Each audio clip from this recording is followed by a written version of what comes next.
What's going on, everybody? How are y'all doing? In today's video, I wanted to talk about the Clippers' fifth and final Summer League game and how Keaton Wagler performed in this game. It was his last Summer League outing. Um, so yeah, let's just get right into it. Keaton overall, I'll start with Keaton. From an overall performance, Keaton, he played really well. He played really well. Um, this was his fourth summer league performance because he didn't play in the last game against the who did we play? The Wizards. Yeah, he didn't play against the Wizards, so this was um, his fourth outing in summer league, and it was his best outing. This was his best game. He, from a point total standpoint, it was his best game. He had 26 points, which topped his previous best performance, which was against the Jazz, where he had 23 points. Yeah, Keaton, he wasn't afraid in this game to get shots up, and he was aggressive from the jump. And I loved seeing that. And he could have easily had 30, by the way. He had a lot of great looks in this game that just didn't fall. But it's all good. 26 will do.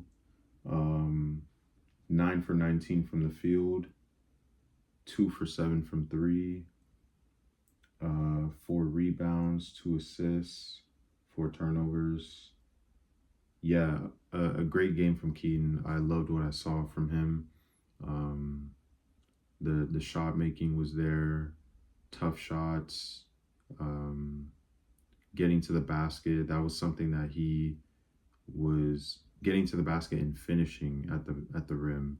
That was something that he was really struggling to do in, like, well, definitely the first game, and even in the second game, because although he played really well in the second game, a lot of his damage was done on the perimeter and from a jump shot standpoint. But yeah, he was really struggling getting to the rim and finishing at the rim in those early or in those first few games. But yeah, he was finishing at the rim in this game, and it would have been like the perfect um, like summer league finale for Keaton had he hit that game winner, what would have been a game winner at the end of regulation. But that was a really tough shot. It was like a one-legged, like I think he even shot it with one hand. He just kind of like flicked it up there. He still had a little bit of time remaining. I think he rushed it a little. He because when he shot it, there was still like 1.3 left on the clock. He probably could have took another dribble and got a better shot attempt, but it's all good. Oh, and I should mention the scare that Clipper fans, all Clipper fans worldwide that were watching at that time, had when Keaton slipped late in the fourth and was down on the court. That, guys, I'm gonna be honest, like my my heart dropped. Like it did. Like, knowing our injury as a franchise, as an organization, our injury history, and the, I don't want to call it a curse, but like, look, everyone, even if you're not a Clippers fan, you know the history, the unfortunate history that we've had with injuries to our guys, and especially in a summer league game. I don't want to see that. I don't want to see that happen. But yeah, that was really scary. Luckily, thank God, Keaton was okay. He ended up coming back in the game. Honestly, after that injury scare, um, I didn't even care about the result of the game anymore because I was really pulling for us to win despite blowing the lead. And I would have been pretty disappointed had we ended up losing the game from the blown lead. But after Keaton went down and we were in the midst of trying to hang on to the game, I didn't even care anymore about the game. Like I really didn't. Like Keaton's health was at the utmost importance in that moment, and the game going straight to commercial, the broadcast going straight to commercial while he was on the ground. Like I was just in my thoughts, like waiting for the game to come back on. I didn't even say a word. I was just looking at the TV, like just like I don't even know, guys. I don't even know. But I'm glad he's okay. Um, Rest up, Keaton. Get your rest. You don't have any more summer league games to play, so get your rest, uh, and you should be good to go for the preseason in October. But this game was so like it really was a roller coaster of emotions. The Keaton injury, having that big lead, up by 27 and going on that like 20-0 or 22-0 run, and then we end up blowing the lead in the second half. It was definitely a lot. But yeah, great games from the other guys. From Nick. Nick had 18 points. He was 7 for 8 from the field. 6 rebounds, 2 assists, and one of those two assists was so it was so pretty. Like it was like a bounce pass to Baba in transition. It looked like something Magic would do. It was yo I was so impressed with that pass. Like I was like, what did Nick just do? I didn't even know Nick had that in his bag. Yeah, Baba, 15 points, 7 for 13 from the field. He hit a 3. Jahmyl Telfort, he had a quiet game, 5 points, 2 for 4 from the field. But the 1-3 he hit, it was a pretty huge 3 late in regulation, to keep us afloat when the Wolves had all the momentum. And then Sean Pedulla. Yo, we need to talk about Sean Pedulla. Sean Pedulla. What a performance by Sean Pedulla. What a performance. 24 points, 8 for 15 from the field, 5 for 9 from 3, 5 rebounds, 11 assists, 6 steals. Do you guys hear the stats I am reading out to you? Do you guys hear this stat line? I'm going to read it again if you didn't hear me. 24 points, 8 for 15 from the field, 5 for 9 from 3, 5 rebounds, 11 assists, 6 steals. Yo, Sean Pedulla was on one tonight. He was on one. And he had timely shot making in this game. Timely shot making. He had like 9 points in overtime. He took over the game. He won us the game. Sean Pedulla won us this game. He was going ballistic in that OT. He had that 3 at the end of the shot clock, the dagger, and blew his shoe out, blew the D books out that he was wearing. Yo, Sean was out of his body tonight. He was dishing too. Like, I mean, obviously with the 11 assists, but like if you watched this game, he was dishing. Like, and it helped that the guys that he was, because some of those assists were on jump shots, on threes, so it helped that his teammates were helping him out by making the shots that uh, that Sean set up for them, or passed the ball to them for them to make, but he was dishing. He looked like Steve Nash out there. He looked like Nash out there, y'all. Um, Sean Pedulla is a dog. He is a dog.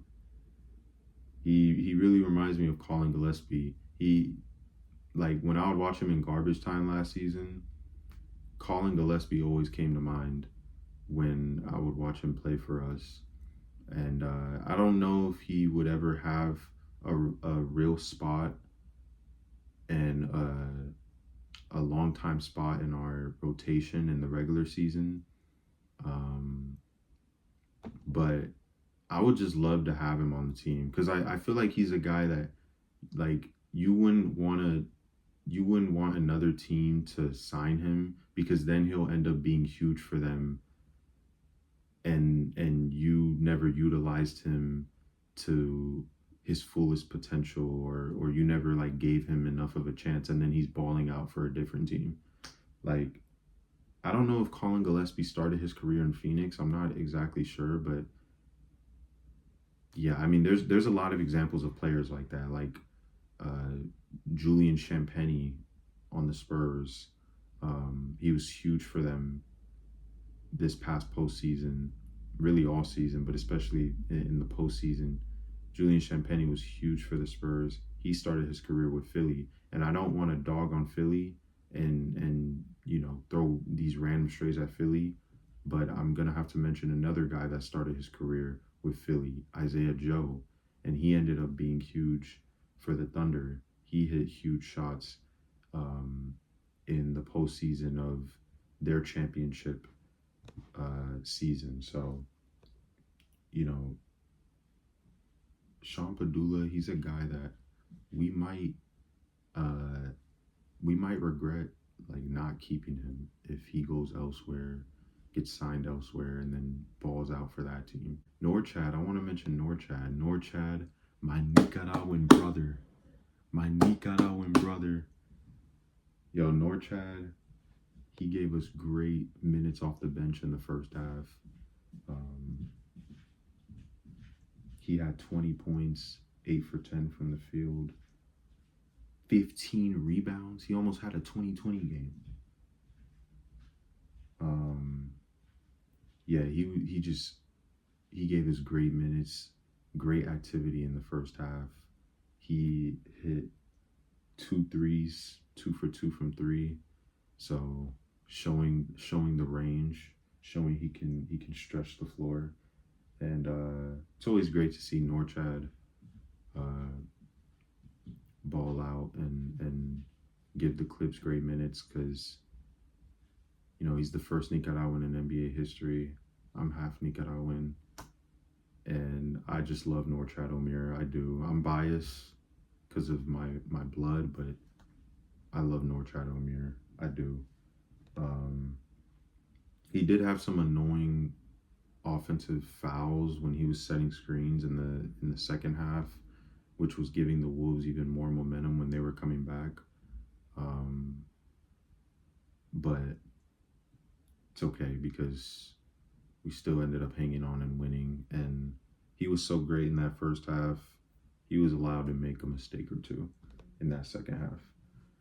But yeah, shout out Norchad. Before I wrap up this video, I want to mention one last thing overall because this is the last video of a Clippers Summer League game of this year. So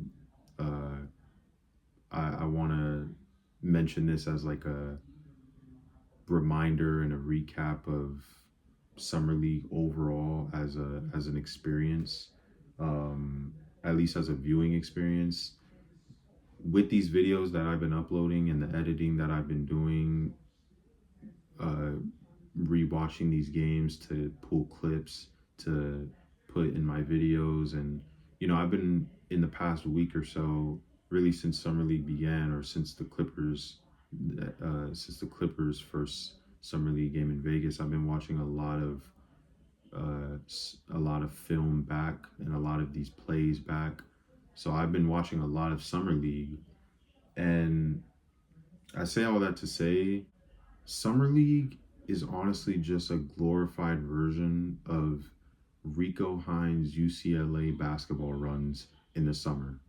You know those Rico Hines UCLA hoop runs that are uploaded on YouTube in the summer, and they feature like players, NBA players, and sometimes college players that are a year away from being in the NBA, and they have like the the best players that played in the runs. They have their names in the title.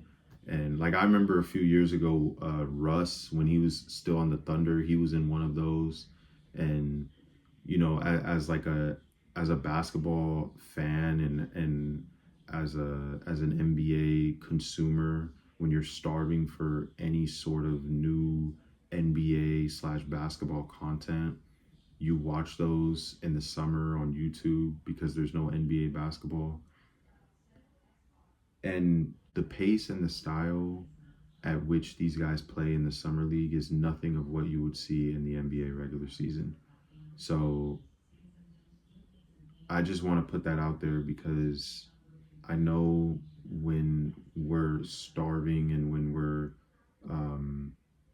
in dire need of new NBA content and NBA games to consume, we tend to overreact to summer league and we tend to make judgments off of summer league. But summer league is such a different style of play compared to the NBA regular season from October, that spans from October to April.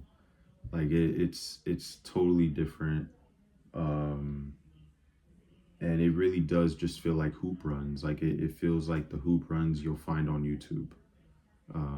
They just play with a different pace and a different like style in these runs compared to how they play in these regular season NBA games. So yeah, take summer league with a grain of salt. It's fun to watch. I mean, certain games, some are honestly unwatchable to a certain extent, but like, you know, but yeah, guys, that is going to do it for me.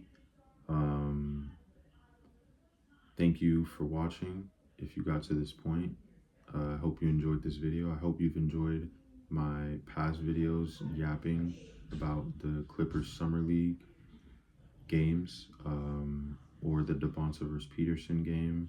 If you watched that one, that was my only non-Clippers Summer League game that I uploaded. So yeah, but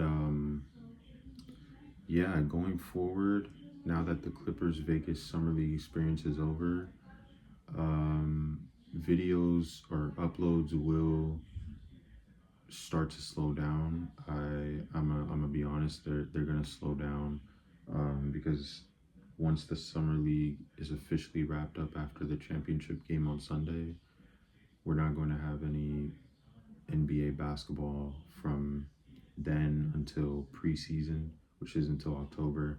So there's not going to be much for me to talk about and yap about as far as like actual games.